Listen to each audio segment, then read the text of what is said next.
निश्चय ब्राह्मण जीवन का फाउंडेशन है।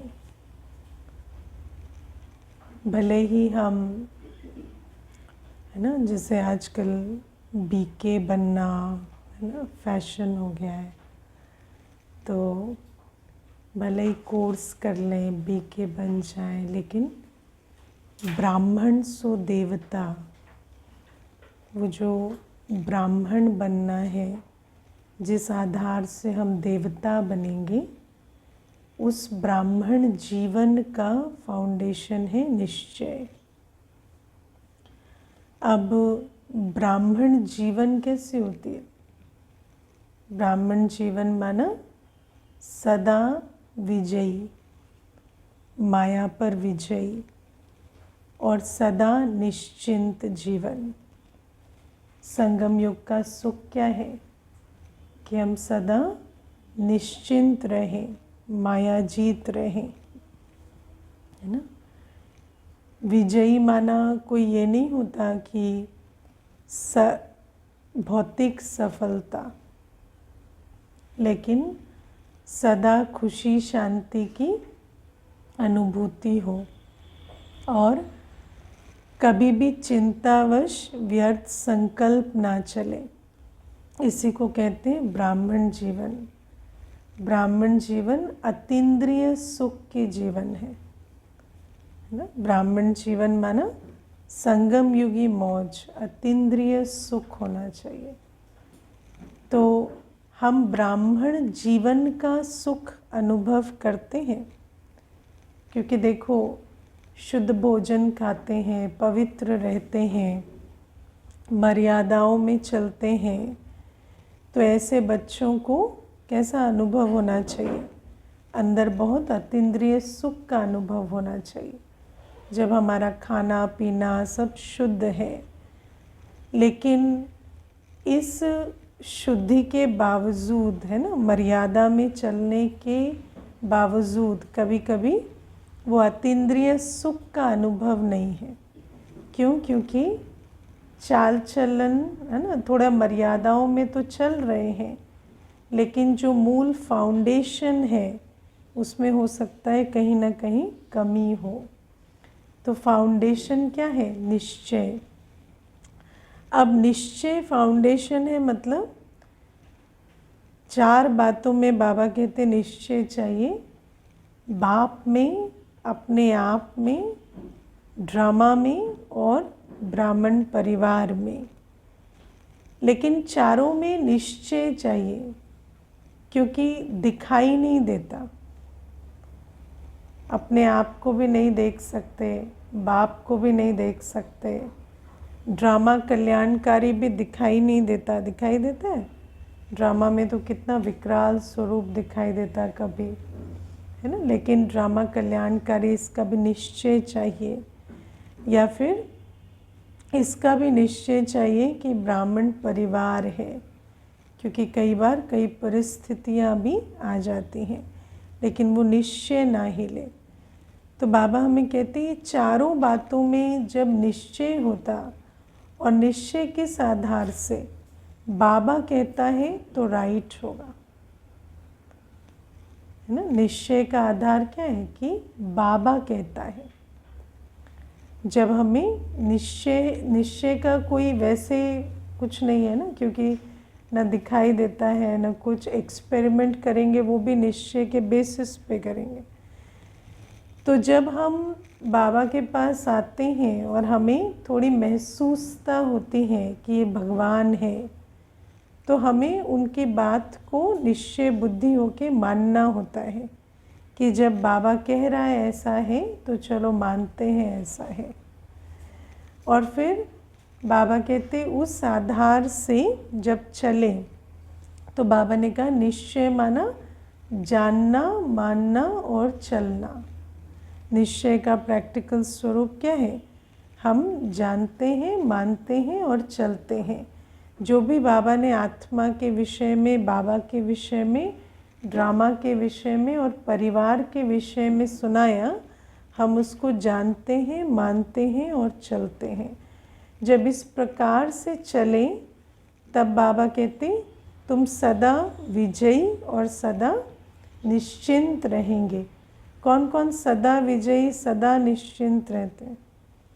कभी हलचल नहीं होती है ना, कभी कोई बात नहीं होती, तो ये सदा विजयी सदा निश्चिंत रहते, वो कब होगा? जब ऐसी ब्राह्मण जीवन हमारी बनेगी, चारों बातों पर निश्चय की।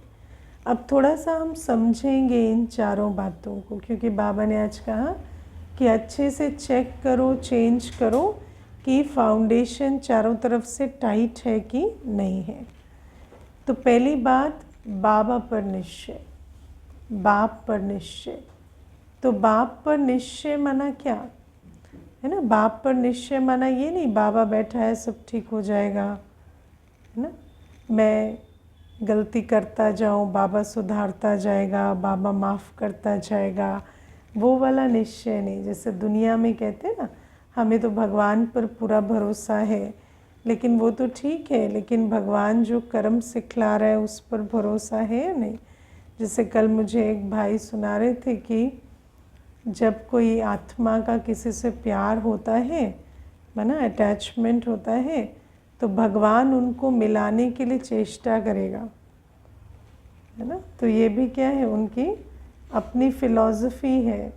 अभी उस फ़िलॉसफ़ी में हम सोचें कि भगवान ज़रूर मुझे उनसे मिलाने की चेष्टा करेगा, तो पता चला आप स्टॉकर बन गए हैं, है ना। उस आत्मा को आपके प्रति कुछ नहीं है, लेकिन आप जैसे, है ना, मेरा प्यार है तो मैं, क्योंकि कई प्रकार की जो साइकोलॉजिकल चीज़ें हैं वो ऐसे भी चलती हैं, तो कहते हैं आत्मा भी भटकती है बाद में, तो फिर भगवान इंटरवीन करते हैं कि, इस प्रकार की भी फ़िलॉसफीज़ व्यक्ति कहेगा।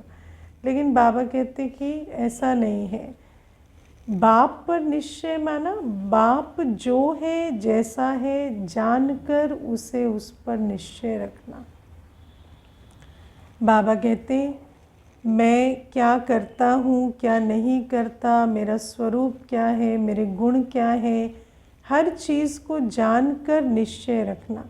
अब मैं निश्चय रखूँ किसी ने मेरा नुकसान किया तो भगवान उसका अहित करेगा, भगवान किसी का अहित नहीं करता, है ना। कर्मों अनुसार जो भी उसका, है ना, उसमें भी अगर वो आत्मा स्थिति अच्छी रखेगी तो पार कर लेगी, उसमें क्या है। तो बाबा हमें कहते हैं ये जो एक्सपेक्टेशंस मनुष्य की मेरे से है, मैं वो नहीं हूँ। तो बाबा को जो है जैसा है जानकर और उनको मानकर उस हिसाब से चलना। तो बाबा कैसा है? बाबा तो कल्याणकारी है, बाबा तो श्रीमत देता है, और बाबा कहते तुम श्रीमत पर चलेंगे तो नर से नारायण बनेंगे। बाबा को क्या पसंद है? बाबा को योगी पसंद है, बाबा को सेवाधारी पसंद है। आज बाबा ने कहा ना, मधुबन निवासी पसंद है क्योंकि वो निमित्त है ना। तो बाबा को पवित्र आत्माएं, योगी आत्माएं, निमित्त बनने वाली आत्माएं पसंद हैं। तो बाबा कहते बाप पर निश्चय माना बाप जो है जैसा है उसे जानकर निश्चय रखना। बाबा ने कहा कि मैंने बताया कि मैं बाप हूँ, तुम बच्चे हो, तुम अधिकारी हो, है ना। You don't tell me what to do.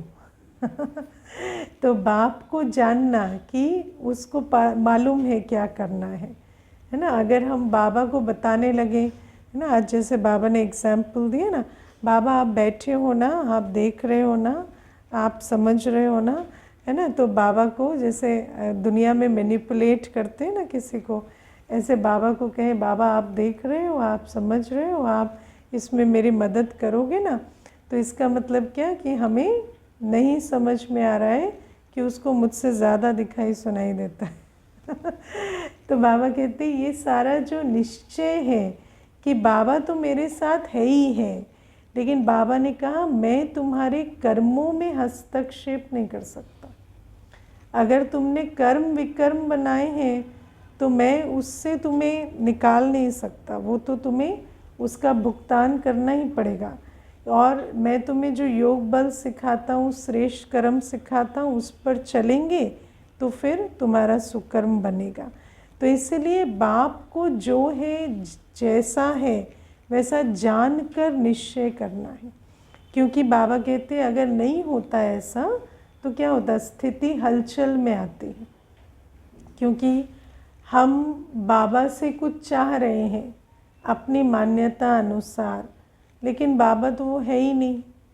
तो फिर क्या होता कि हमारे अंदर बाबा को लेकर भी हताशा निराशा आने लगती कि बाबा ये क्यों नहीं कर रहा, बाबा वो क्यों नहीं कर रहा है ना। तो बाबा ने कहा कि तुम दिल शिकस्त मत बनो। जैसे कई बार क्या होता, काम धंधा है अच्छा नहीं चल रहा है ना, तो बाबा कहते हैं काम धंधा अच्छा क्यों नहीं चल रहा, क्योंकि तुम एक दिन अच्छा नहीं चलता तो उसको खूब नेगेटिव एनर्जी देते हो, है ना। आप देखना, मुझे याद है मैं छोटी थी तो एक घर बना ना, तभी बाबा का घर भी बन रहा है तो वो संकल्प सारे याद आते हैं। तो एक घर बना तो उसमें जो माता थी ना बहुत चिड़चिड़ी थी, जैसे हर चीज़ में ना कंप्लेन करना। तो जैसे कोई भी चीज़ टूट जाती ना, अब क्या होता है नई चीज़ लगती है, कई बार टूट जाती है, कई बार कुछ होता है। तो जैसे ना सारे दिन क्या लगा दिया, पता नहीं क्या बना रहे हैं, ये भी टूट गया वो भी टूट गया, यहाँ तो नुकसान ही नुकसान हो रहा है।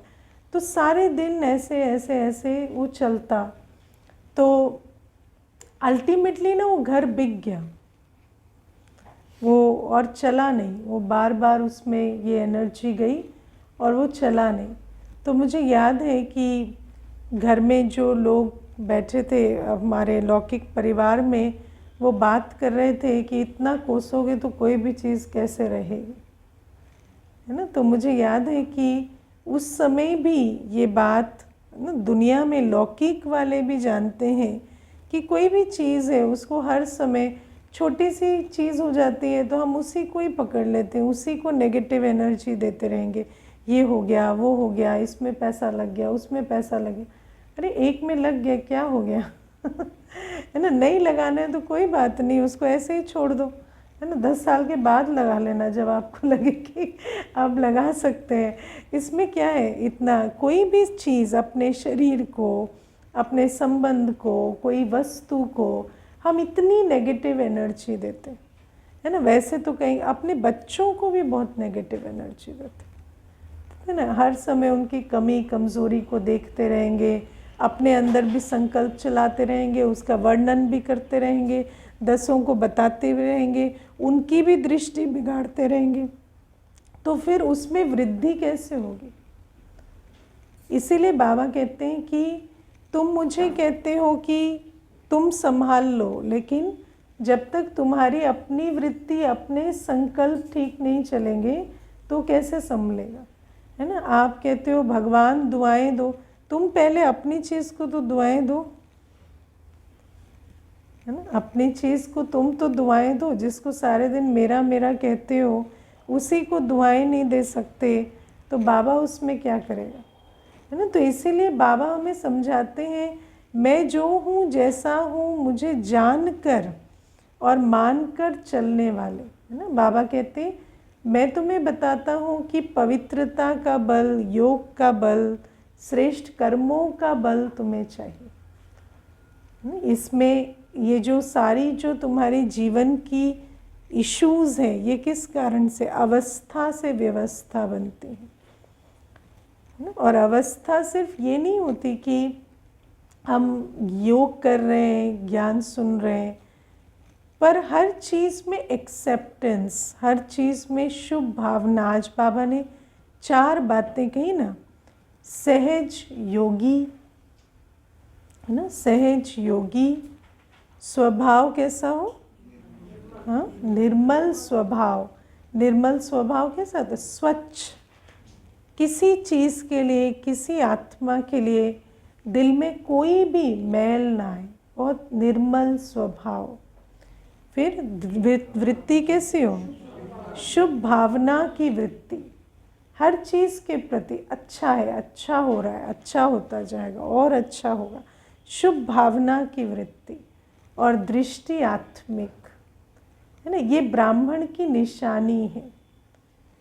अगर हम बहुत योग करते हैं लेकिन हमारे को है ना नेगेटिव दिखाई देता है, शुभ भावना की वृत्ति नहीं है, दृष्टि आत्मिक नहीं है, स्वभाव निर्मल नहीं है, किसी का भी अवगुण चित्त पर चढ़ जाता है, या सहज योगी नहीं है, योग लगाना पड़ता है, बाबा याद आता नहीं है, बाबा को याद करना पड़ता है, तो इसका मतलब कहीं ना कहीं हमारे निश्चय में कमी है ना। हमें अभी तक बाबा जो है जैसा है समझ में नहीं आ रहा, या चारों सब्जेक्ट में कहीं ना कहीं कमी तो है। तो बाबा कहते कि मैं जो हूँ जैसा हूँ मुझे जानकर मुझ पर निश्चय करो, कि मैं सदा सत्य के साथ हूँ, श्रेष्ठ कर्मों के साथ हूँ, श्रीमत पर चलने वाले बच्चों का हाथ मेरे हाथ में रहता ही है। तुम ये नहीं सोचो आज बाबा दिखाई नहीं दे रहा है, तुम ये सोचो तुमने श्रीमत का हाथ पकड़ा है तो बाबा साथ है ना। तो इसको बाबा कहते समझो, मैं जो हूँ जैसा हूँ जानकर मानकर चलो। फिर बाबा कहते अपने आप में भी निश्चय चाहिए। अपने आप में निश्चय क्या चाहिए? मैं आत्मा हूँ और मैं श्रेष्ठ आत्मा हूँ ना। मैं वर्तमान संगम युगी ब्राह्मण हूँ। ब्राह्मण के खजाने में कोई अप्राप्त वस्तु नहीं है ना, कोई अप्राप्त शक्ति नहीं है ना। ब्राह्मण के खजाने में कोई गुण नहीं, कोई शक्ति नहीं जो ना हो है ना। मैं ब्राह्मण हूँ तो मेरे पास सब कुछ है। मैं जब चाहूँ जिस गुण स्वरूप में, जिस शक्ति स्वरूप में स्थित होना चाहूँ मैं हो सकती। अपने आप में इतना निश्चय मुझे रखना है। ये नहीं आज बाबा ने जैसे कहा ना कि कहेंगे विश्व कल्याण तो कर सकते हैं पर स्व कल्याण बड़ा मुश्किल है ना।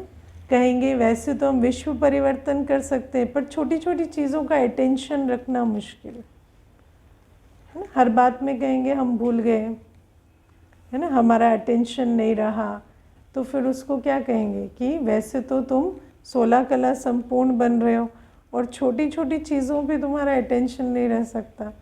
तो बाबा कहते हैं स्वमान लेना है। हमारा स्वमान क्या है?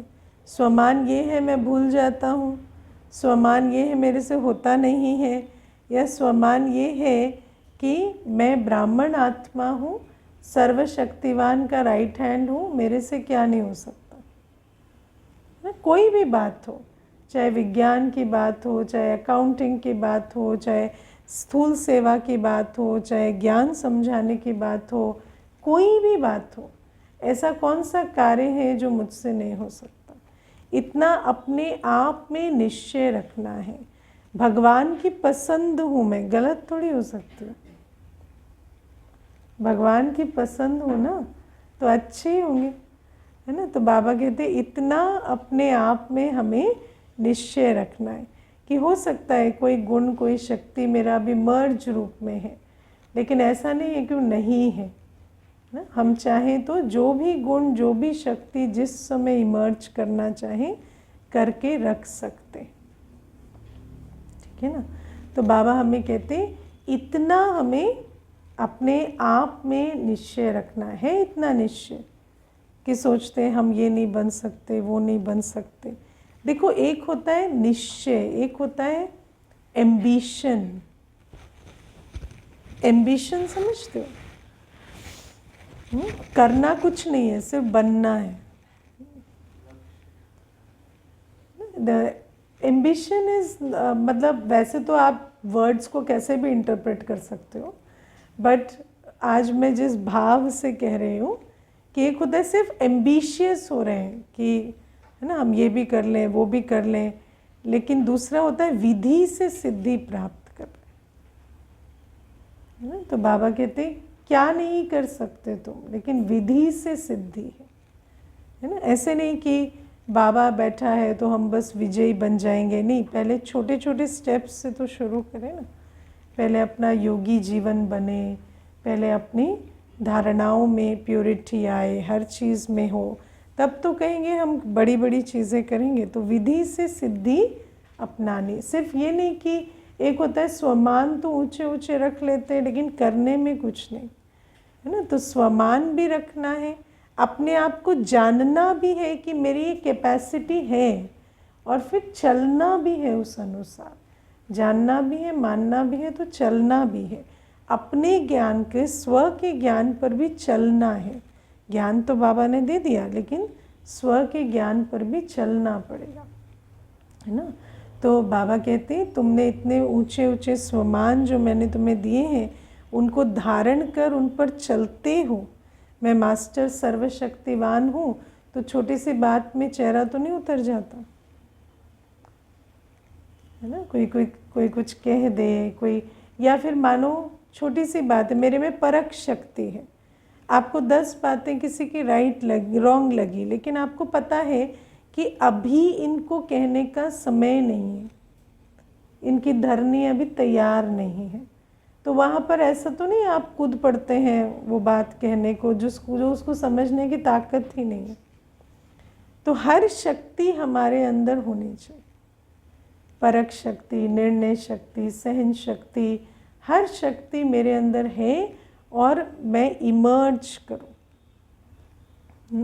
ऐसा नहीं किसी ने, मैंने नहीं कहा तो बात मुझे ठीक लगी, या कहा तो मुझे गलत लगी। कई बार बात ठीक कह रहे हैं वो, लेकिन थोड़ा अहम भाव है ना, तो उसमें 2 बातें आपने भी समझाई ताकि वो अहम टूटे। ज़रूरी नहीं था, वैसे भी छोड़ सकते थे, पर अहम को थोड़ा तोड़ने के लिए समझाई। कई बार किसी की धरनी तैयार नहीं है, तो आपने देखा कि इनकी पूरी फिलॉसफी गलत जा रही, पर आप, पता है आपको कि आज वो बात सॉल्व तो नहीं हो सकती, तो वो ईगो को हर्ट करके क्यों छोड़ना है, तो फिर वहाँ पे वो बात नहीं कही। तो बाबा कहते हैं अपनी आत्मिक स्थिति को, जो आत्मा है, हमारे अंदर इतनी शक्ति है, इतना हमारे अंदर स्वमान है, इतने गुण हैं कि हम हर कर्म एक्यूरेट कर सकते हैं ना। तो वो एक्यूरेसी हमारे जीवन में आती है, क्योंकि जहाँ एक्यूरेसी नहीं होती ना, वहाँ पर क्या होता है, खुशी गायब हो जाती है। जब आपसे कोई उल्टा कर्म हो जाता है तो सबसे पहले क्या होता है, खुशी गायब हो जाती होती है कि नहीं, है ना। जब भी कुछ बोलना नहीं चाहते पर बोल दिया, या कोई ऐसा कर्म जो बाद में लगता है कि ठीक नहीं हुआ, तो वहाँ पर अपनी खुशी गायब हो जाती है। तो बाबा कहते हैं इन बातों को समझना है, अपने आप में भी निश्चय रखना है कि मैं कौन हूँ। मैं सर्वगुण संपन्न, 16 कला संपूर्ण बनने वाली गुणों शक्तियों के सागर की संतान हूँ, तो मेरा हर कर्म एक्यूरेट हो सकता है, ठीक है। ऐसे नहीं हम तो ऐसे ही हैं, हमारे पुराने संस्कार हैं, हम इससे ज़्यादा नहीं कर सकते या इतना नहीं कर सकते। क्यों नहीं कर सकते? जो बाबा ने किया वो बाबा के बच्चे भी कर सकते, ठीक है। फिर बाबा कहते हैं ड्रामा पर निश्चय। ड्रामा पर निश्चय में 2 बातें आती हैं। एक है ड्रामा का जो ज्ञान बाबा हमें देते हैं, 4 युग और फिर संगम युग और फिर आने वाले सतयुग का ज्ञान, तो कालचक्र के ज्ञान पर मुझे निश्चय है। कालचक्र के ज्ञान के निश्चय के बहुत सारे इम्प्लीकेशंस हैं। जैसे कि अगर मुझे निश्चय है कि ये संगम युग है और इस समय सारे 63 जन्मों के कार्मिक सेटलमेंट्स आएंगे, तो फिर क्या मैं क्या क्यों करूँगा जब कार्मिक सेटलमेंट्स आएंगे, है ना। अगर मुझे निश्चय है ये कलयुग का अंत है और ये क़यामत का समय है और मेरे 63 जन्मों के हिसाब किताब अभी आने वाले हैं, तो क्या मैं कभी क्या क्यों करूँगा। अगर मैं क्या क्यों करता हूँ तो इसका मतलब मुझे समझ में नहीं आया है कि हम काल चक्र में कहाँ खड़े हैं। देखो, मनुष्य जब ओल्ड एज हो जाती है ना, तो आप किसी को कहो तबीयत ठीक है तो कहेंगे हाँ ठीक है, बस बैक में थोड़ा पेन रहता है, घुटनों में थोड़ा रहता है, वो तो ओल्ड एज में होता ही है ना। तो there is so much acceptance ना कि ओल्ड एज है तो इतना तो होगा ना, पता है ना ये होगा। तो ऐसे ही अभी सृष्टि की ओल्ड एज है, हमें यही तो ज्ञान दिया ना बाबा ने कि सृष्टि की ओल्ड एज है। भले ही हमारा शरीर अभी युवा हो, वृद्ध हो, बच्चे का हो, जो भी हो, लेकिन सृष्टि की ओल्ड एज है। तो यहाँ तत्वों में, शरीरों में, आत्माओं में ताकत नहीं होगी, and it is normal and natural, है ना। तो जिसको समझ आ जाता है कौन सा समय चल रहा है, उसमें वो परफेक्शन नहीं ढूंढेगा। परफेक्शन ढूंढना अज्ञानी की निशानी। अगर हमें ज्ञान नहीं समझ में आए तो हम परफेक्शन ढूंढते, है ना। आज क्या है, कोई आत्मा आपके साथ कार्य करती है, संगठन में इतना काम होता है, सेवा होती है, तो आपको क्या करना है, आत्मा को स्नेह शक्ति से सींच के जितना हो सकता है करते रहना, है ना। आप कहेंगे आप में ये कमी है, ये बुराई है, ऐसा है, ऐसा है, तो क्या होगा, वो भी जो है वो चला जाएगा, उससे बेटर आएगा कोई गारंटी नहीं है। तो आपको हर चीज़ को ज्ञान बल, योग बल से, शुभ भावना के बल से चलाना होता है, वृद्धि करानी होती। ये ड्रामा पर निश्चय का सब्जेक्ट, समझ है। मानो आपके यहाँ कोई भी बच्चे हो, युगल हो, माता पिता हो, या कोई साथ में सहयोग देने वाले जो, है ना, हेल्प करने वाला कोई हो, लेकिन आपको समझना है कि अभी 84वें जन्म में, या जो भी जन्म है पर अंतिम है ना, मानो कोई लेट भी आया है तो भी उसका अंतिम जन्म है। अब अंतिम जन्म में इतना ही हो सकता है, ये जिस प्रकार से चल रहे हैं ये अपना बेस्ट कर रहे हैं, शुभ भावना रखकर, और आपको क्या करना है, उसमें उनको योग का सहयोग देकर चलाना है ना। उनसे ज़्यादा एक्सपेक्टेशन परिस्थितियों से, चीज़ों से, है ना। आजकल तो दुनिया में भी वो गारंटी का सिस्टम ख़त्म हो गया, कोई गारंटी नहीं है। कोई वारंटी होती है भाई बदल देंगे, पर चलेगा कोई गारंटी नहीं। आज कोई ऐसा सामान नहीं बनता जिस पे कहें ये गारंटीड है कि ये खराब नहीं होगा, क्योंकि तत्वों में उतनी ताकत है ही नहीं। इसीलिए कोई भी चीज़ में अगर हमें क्या क्यों चलता है तो हमें क्यों समझ में नहीं आया है कि ये अंतिम चरण है, इसमें, है ना, ऐसा ही चलेगा। इसमें बस स्थिति परफेक्ट हो सकती है और कुछ परफेक्ट नहीं हो सकता, सिर्फ स्थिति परफेक्ट हो सकती। कल मैंने देखा किसी को, उनको किसी ने कमिटमेंट दी थी कि हम अभी आएंगे आधे घंटे में, वो नहीं आए थे, तो उनको 10 मिनट तक कहते रहे, आपने आधा घंटा कहा था, आप आए नहीं, आपने आधा घंटा कहा था, आप अभी तक नहीं आए। उसने फ़ोन काट दिया, फिर ये चुपचाप बैठ गए। तो मैंने कहा 10 मिनट क्यों अपनी एनर्जी ख़राब की, उसको नहीं आना था, वो नहीं आया,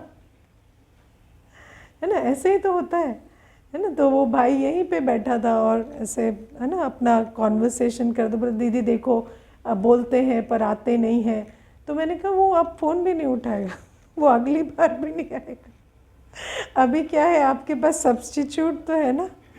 तो कहते हैं सब्स्टिट्यूट तो अभी कोई है नहीं। तो मैंने कहा उसको भी क्यों ख़राब कर रहे थे, वो नहीं उठा रहा था, नहीं उठा रहा था, कल आ जाता, परसों आ जाता, लेकिन अभी तो वो आएगा ही नहीं। तो ये जो है कि हम सोचें कि हम ज़ोर ज़बरदस्ती हम कोई चीज़ को करा लें, हमारा दिल है आज हो जाए तो आज ही हो जाए, नहीं होगा ना। इसीलिए बाबा कहते हैं इस ड्रामा के ज्ञान को समझो।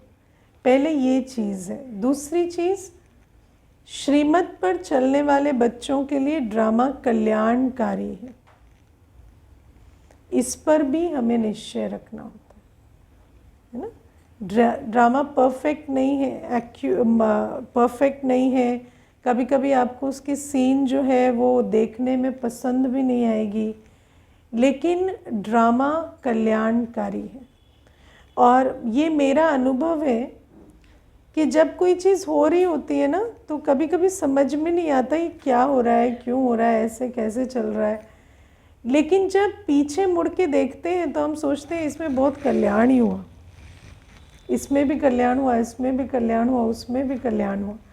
तो आप देखेंगे कि बाबा के बच्चे जो श्रीमत पर चलते हैं उनको अपेरेंटली कल्याण दिखाई दे या ना दे, पर कल्याण है। और धीरे धीरे जब आप बार बार, और मैंने ये देखा कि इस निश्चय को बढ़ाने के लिए पीछे की बातों को देखो कि जो हुआ उसमें कल्याण था। तो जब उसको देखेंगे ना तो आपका निश्चय बढ़ता जाता है, और फिर धीरे धीरे जब कोई चीज़ हो भी रही होती है ना तो आपके अंदर आता है कल्याण ही होगा कुछ, ठीक है अभी समझ में नहीं आ रहा है, धीरे धीरे समझ में आएगा, लेकिन कल्याण ही होगा, है ना। तो जैसे व्यक्ति होता है ना, जैसे कोई चीज़ बनती है तो उनको पता होता है इसका स्वरूप पहले ऐसा लगता है, फिर बाद में ऐसा लगता है। पहली बार कोई देख रहा हो तो उसको लगता है ये तो ख़राब हो गया लेकिन उसको पता है कि अगला नेक्स्ट स्टेप पे इसका स्वरूप ऐसे बदल जाता है। हलवा ही बनता है तो क्या होता है, पहले पहले उसका रंग और सब चीज़ें अलग होती हैं, फिर धीरे धीरे वो चेंज होके पक जाता है तो पता चलता है अच्छा ये ऐसे बनता है, ये प्रोसेस है। ऐसे ही आप ड्रामा के प्रोसेस को भी समझ जाते हैं धीरे धीरे, और आपको ट्रस्ट आने लगता है कि हाँ ये अभी समझ में नहीं आ रहा है पर ये ठीक ही हो रहा होगा, है ना, ये सब कल्याणकारी हो रहा है। तो बाबा कहते हैं ऐसा निश्चय हमारा ड्रामा पे होना चाहिए, और जिसको ड्रामा पर निश्चय है उसको सदा निश्चिंतता रहती, सदा निश्चिंतता रहती है। उसको पता है कि है ना सब कुछ ठीक हो जाता है, धीरे धीरे वो सेटल हो जाएगा और आपको पता चलेगा कि इसमें क्या कल्याण समाया हुआ था। और आज बाबा कहते हैं तुम कल्प वृक्ष की जड़ों में बैठे हो ना, सारे पत्तों को नहीं जानते, है ना। वैसे तो सृष्टि के आदि मध्य अंत को जानते हो, किसी बात के आदि मध्य अंत को नहीं जानते, है ना। तो पता है ना कि आदि क्या है हर बात की, क्योंकि कोई कार्मिक अकाउंट है। प्रेजेंट क्या है, मुझे श्रीमत पे चलना है, और अंत क्या है, फ्यूचर क्या है उसका, कि उसमें कल्याण ही होगा। तो कोई भी बात आती है तो ये 3 बातें याद रखनी है कि कोई कार्मिक सेटलमेंट है और मुझे क्या करना है, मुझे श्रीमत पर चलते रहना है और उसके लिए जो बेस्ट करना है वो कर लेना है, और वो फिर फ्यूचर में उसमें कल्याण ही है। इन 3 बातों को समझकर चलना है। सतयुग पर भी तो निश्चय रखते हैं ना, तो सीन के कल्याण पर क्यों नहीं निश्चय रख सकते, ठीक है ना। और फिर बाबा कहते हैं ब्राह्मण परिवार पर भी निश्चय होना चाहिए।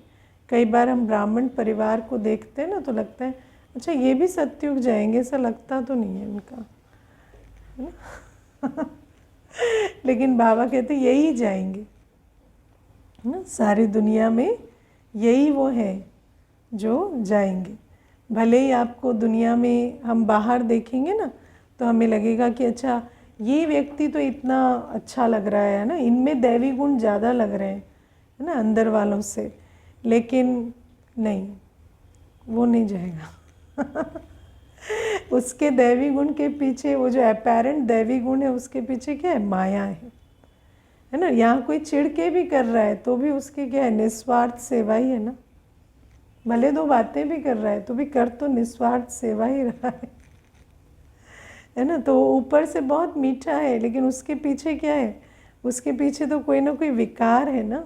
लेकिन यहाँ तो जो भी कर रहे हैं, भले संस्कारों को वश नहीं कर पा रहे, भले कभी चिढ़ जाते हैं, कभी कुछ कह देते हैं, कभी है ना कोई उल्टा कर्म भी कर देते हैं, लेकिन आत्मा ने इतना तो पक्का कर लिया है कि मेरा बाबा है और मेरा लक्ष्य क्या है, तो उस लक्ष्य के हिसाब से जो भी करती है उसकी भावना तो शुद्ध ही है ना। और मैंने ये देखा कि पहले पहले ना मैं सोचती थी भावना इतनी अच्छी है तो बात करना नहीं आता है इनको, और काम ठीक क्यों नहीं करते, है ना। लेकिन कई बार ये समझ नहीं आता कि ये जो संस्कार है ना, संस्कार इतने प्रभावशाली होते हैं कि बहुत शुद्ध भावना है, लेकिन कर्मों में आती है ना तो वो पता नहीं चलता सामने, क्योंकि इतनी एफिशिएंसी नहीं है या इतनी वो ऊपर व्यक्त होने की शक्ति नहीं है। तो संस्कारों के वश ऐसा लगता है, लेकिन जब ब्राह्मण परिवार से हम डील करते हैं तो आपको ये निश्चय रखना पड़ता है कि भावना इनकी अच्छी ही है ना। भले ही संस्कारवश थोड़ा बहुत कुछ ऊपर नीचे करते हैं, लेकिन भावना अच्छी ही है ना। तो मानो कोई भी आपस में भी आप लोग जब बातचीत करते हो, कभी कभी लगता है ना कि ये ऐसे कह दिया, ऐसे कर दिया, लेकिन ऐसे कह दिया कर दिया, फिर भी ट्रस्ट करो कि ब्राह्मण है, रोज़ क्लास में आता है, लक्ष्य है उसका मनुष्य से देवता बनने का, तो ऐसा तो नहीं है कि भावना गलत होगी। बाकी हाँ, कभी कभी व्यक्त करने का तरीका नहीं आता, पॉलिश्ड नहीं होते, है ना, पॉलिश्ड नहीं होते, तो इस प्रकार से है ना संस्कार जो है वो दिखाई दे जाते हैं। लेकिन भावना अच्छी है, ये ट्रस्ट करना पड़ता है। इतना ब्राह्मण परिवार को ट्रस्ट करके चलते हैं ना, क्योंकि यहाँ निश्चय की सब्जेक्ट को तो सामने रखना ही पड़ता है। कई बार परिस्थितियाँ आती हैं तब भूल जाते हैं कि यही ब्राह्मण परिवार है जो देवता बनने वाला है। और सबसे बड़ी बात है, जिस पर बाबा का निश्चय है कि ये मेरा बच्चा देवता बनेगा, तो मुझे तो निश्चय वैसे ही रखना पड़ेगा ना, है ना। फिर हम कहें बाबा तो शायद तुमसे थोड़ी गलती हो गई है ना, इसका तो थोड़ा कम ही लग रहा है चांस, है ना। तो बाबा आपको देखेगा और मुस्कुराएगा, क्योंकि बाबा को तो मालूम है। कई बार क्या होता है ना, हर आत्मा अपने संस्कार से जब देखती है तो उसको लगता है हम लोग बहुत मायोपिक हैं ना, हमारे को बहुत थोड़ा सा दिखता है, तो हम एक चीज़ देख लेंगे और कहेंगे ये चीज़ तो इसमें ठीक नहीं है।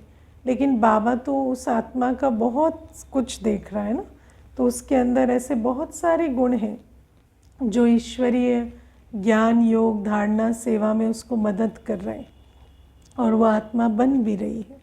भले ही मेरा जो संदर्भ है उसके साथ, उसमें मुझे वो दिखाई नहीं दे रहा है, क्योंकि मैं कोई उसके साथ उस संदर्भ में कार्य नहीं कर रही। मुझे तो थोड़ी सी बात दिखाई दे रही है कि दो जने मिलके कारपेट बिछा रहे थे, उसमें उसने 5 बार बहस कर ली, है ना। तो मैं सोच रहा हूँ कि इतना बाबा कहता आर्ग्यू मत करो, ये तो इतना आर्ग्यू करते हैं, है ना, हर चीज़ में आर्ग्यू करते हैं। तो आपने तो एक संस्कार देख लिया, लेकिन आपने ये थोड़ी देखा वो 2-2 बजे उठ के योग करता है। आपने ये थोड़ी देखा कि वो आत्मा जो है इतनी हार्ड वर्कर है, इतनी सेवा कर लेती है। आप तो चले गए 1 घंटे में, उसने तो सारे दिन सेवा की, है ना। तो बाबा को तो सब कुछ दिख रहा है ना। तो बाबा कहते इसीलिए मेरे बच्चों को तुम सर्टिफिकेट नहीं दो, वहाँ तुम निश्चय रखो, है ना। और वैसे भी हमारा संबंध तो ब्राह्मण परिवार से भी इनडायरेक्ट है ना। हमारा संबंध है, लेकिन इनडायरेक्ट है। हमारा संबंध बाबा के कारण है, क्योंकि वो बाबा के हैं, हम बाबा के हैं, इसीलिए हमारा संबंध है। तो जिनके साथ हमारा इनडायरेक्ट संबंध है उसमें इतना जजमेंटल नहीं होते, है ना। मुझे एक बहन आई थी, तो मुझे कहती मेरा सेंटर की बहन के साथ कुछ खिटखिट हो गई। तो मैंने उसको कहा आपका उनसे क्या लेना देना है, वो ईश्वरीय सेवा में है, आप बाबा के यहाँ वर्षा लेने जाते हैं, वो भगवान की सेवा कर रहे हैं, आप भगवान से वर्षा लेने जा रहे हैं, आपका कोई डायरेक्ट लेन देन थोड़ी है उनसे, है ना। आप उनको निमित्त की तरह देखेंगे, वो आपको बाबा का जो भी ज्ञान है, योग है, वो सिखाएंगे, इतना ही तो है। और आप उसके लिए उसका रिगार्ड रखेंगे कि उन्होंने जीवन दिया है ना। बाकी आपको उनके संस्कारों में उलझने की ज़रूरत ही नहीं, उन संस्कारों से तो खुद छूटना चाह रहे हैं, आप क्यों उनमें जाके फंस पड़े क्या ज़रूरत है आपको। तो कहती हाँ पर, तो मैंने कहा नहीं, आपको आप उसमें जाओ ही नहीं, वो आपका डिपार्टमेंट ही नहीं, है ना। तो हमारा संबंध जो ब्राह्मण परिवार के साथ है ना, वो इनडायरेक्ट है ना। वो भगवान को प्यारे हैं तो हमें भी प्यारे हैं, इनडायरेक्टली प्यारे है ना। जो बाबा को प्यारा है और जिस बाबा से मेरा इतना प्यार है, वो मुझे इनडायरेक्टली प्यारा है ना। और मुझे इस बात से कोई फ़र्क नहीं पड़ना चाहिए कि वो मेरे साथ अच्छे हैं या नहीं, लेकिन वो ईश्वरीय कार्य में राइट हैंड है, तो उनके लिए मेरा रिगार्ड है ना। कोई भी आत्मा चाहे वो क्लास में आने वाले हों, चाहे वो सेवा संभालने वाले हों, कोई भी आत्मा है, उस आत्मा के साथ मुझे समझना है कि ये बाबा के मददगार बच्चे, और बाबा के मददगार बच्चे मुझे प्रिय हैं, क्योंकि भगवान की सेवा जिनके द्वारा होती है वो सम्माननीय है। ठीक है ना। तो इसको हमें परिवार पर निश्चय की सब्जेक्ट रख के चलना होता है, क्योंकि अगर परिवार की पर, और हम जितना अपने आप को समझदार समझते हैं ना उतने हैं नहीं, ना, हमें नहीं समझ में आता है। किसी की तपस्या, किसी का त्याग, किसी की मेहनत हमें नहीं दिखाई देती है, हमें नहीं समझ में आता है। देखो जैसे बच्चे भी होते हैं, आज आप देखो क्लास में भाई बहनें बैठते हैं तो निमित्त जानते हैं कि हर एक बच्चा कितना स्ट्रगल कर रहा है ना। कोई होता है जो एक क्लास आता है, वो भी उसके लिए मेहनत होती है। कोई होता है सारे दिन सेवा करता है, वो उसकी मेहनत होती है। हर एक की मेहनत भी अलग होती है, हर एक की स्ट्रगल भी अलग होती है, हर एक का कर्म बंधन भी अलग होता है। लेकिन हमें लगता है हम सब कुछ समझते हैं, सब कुछ जानते हैं और हम जजमेंटल हो सकते हैं, लेकिन ऐसा नहीं है ना। इसीलिए इन बातों को समझकर हमें निश्चय बुद्धि होकर चलना होता है, क्योंकि अगर निश्चय बुद्धि नहीं होते तो फिर वहाँ पर क्या क्यों क्या क्यों क्या क्यों चलते हैं, और फिर विजयी नहीं हो पाते, है ना, विजयी नहीं हो पाते। और सबसे बड़ी बात है, आप क्या क्यों में फंस के रह गए, वो चले गए अपनी राजधानी में, है ना। आप वो बाबा को देखते रहे और आप उनको देखते रहे, और आप उनको देखते देखते संगम युग बिता दिए और आपका टाइम वेस्ट हो गया, है ना। बाबा ने तो हमें कहा मनुष्य को नहीं देखना ना, तो मनुष्य में फंस गए किसी भी कारण से तो क्या हुआ, असफलता हो गई, है ना। तो जो भी है बाबा जाने वो जाने, हमें क्या करना है ना, हमें प्रेम सम्मान से रहना है बस। लेकिन बाबा कहते हैं किनारा नहीं करना। किनारा कब करते, जब घृणा होती, किनारा नहीं करना, ठीक है। और फिर बाबा आज हमें कहते हैं कि चेक और चेंज करना। अगर चेक करेंगे, चेंज नहीं करेंगे तो दिल शिकस्त होते जाएंगे, है ना। दिल शिकस्त कैसे होते हैं, चेक किया, रोज़ चार्ट लिख रहे हैं ना, आज भी अमृत वेला नहीं हुआ, कल भी नहीं हुआ, है ना। या निश्चय में भी अपने अंदर निश्चय, स्व पर निश्चय की कमी है, या ड्रामा पर निश्चय की कमी है, रोज़ पता कर रहे हैं लेकिन चेंज नहीं कर रहे, तो धीरे धीरे अपने आप से ही हताश निराश हो जाते हैं, होते हैं कि नहीं। और बाबा कहते हैं जब ये होपलेसनेस या दिल शिकस्तपना आता है तो फिर धीरे धीरे क्या होता है, ये संस्कार बन जाता है। कोई भी चीज़ बहुत काल तक रहती तो वो संस्कार बन जाती, फिर अंत में भी वो संस्कार हमारा सामना करेंगे, अंत में भी हम दिल शिकस्त होंगे। तो उस समय पर मायाजीत, जो अंत में मायाजीत बनना है, कैसे बनेंगे, जब अपने में होप एंड फेथ ही नहीं है, अपने से ही होपलेस है। तो बाबा कहते हैं इसीलिए इन संस्कारों का बहुत अटेंशन देना है। और फिर बाबा ने आज कहा 2 wrongs do not make a right, है ना। कोई भी गलत कर्म करता है, और आज बाबा ने बहुत अच्छा एग्जाम्पल दिया जो मोस्टली सुनने में भी आता है। वो झूठ बोलते हैं तो हमें गुस्सा आता है ना। तो बाबा कहते हैं वो झूठ बोलते हैं वो गलत है, तुम गुस्सा करते हो सही है ना। तो ऐसा तो नहीं है ना। तो बाबा कहते हैं कि कोई भी कुछ भी करता है तो बाबा कहते हैं उसमें तुम्हें सहन शक्ति होनी चाहिए, और तुम्हें नॉलेजफुल होकर चलना है कि उसका संस्कार है वो कर्म करे, लेकिन मेरा संस्कार क्या है, मैं उस आधार से चलूँ। उसका संस्कार क्रोध का है वो क्रोध करे, मेरा संस्कार तो क्रोध का नहीं है ना, मेरा संस्कार तो स्नेह का है, तो मैं स्नेह स्वरूप रहूँ। और बाबा कहते परवाह नहीं करो व्यर्थ की, जिन बातों पर हमारा कंट्रोल नहीं है उसके बारे में हमें नहीं सोचना है, ठीक है। केयरफुल भी रहना है और केयरफ्री भी रहना है। केयरफुल किस बारे में रहना है, जो बातें मेरे कंट्रोल में है उसके बारे में, और केयर फ्री किससे रहना है? जो मेरे कंट्रोल में नहीं है उससे, है ना। तो जिन बातों पर मेरा कंट्रोल नहीं उसमें केयर फ्री, है ना, परवाह ही नहीं करनी। और बाबा कहते हैं जो बातों में परवाह करनी चाहिए वहाँ करनी भी है, क्योंकि मर्यादाओं में कई बार फिर कहेंगे, बाबा ने कहा है ना, बेपरवाह बादशाह बन जाओ। तो मैं तो खाता पीता हूँ, मौज करता हूँ, मेरी ब्राह्मण जीवन तो ऐसे ही चल रही है। बाबा कहते हैं नहीं, केयर फ्री उन बातों में जहाँ कंट्रोल नहीं है, और केयरफुल उन बातों में जो मेरे कंट्रोल में है, जो मेरे पुरुषार्थ की बात है, उसमें बेपरवाह नहीं होना। उसमें तो बहुत परवाह रखनी होती है कि मेरा डिसिप्लिन, मेरा सब कुछ श्रीमद् प्रमाण चल रहा है या नहीं। ओके, ओम शांति।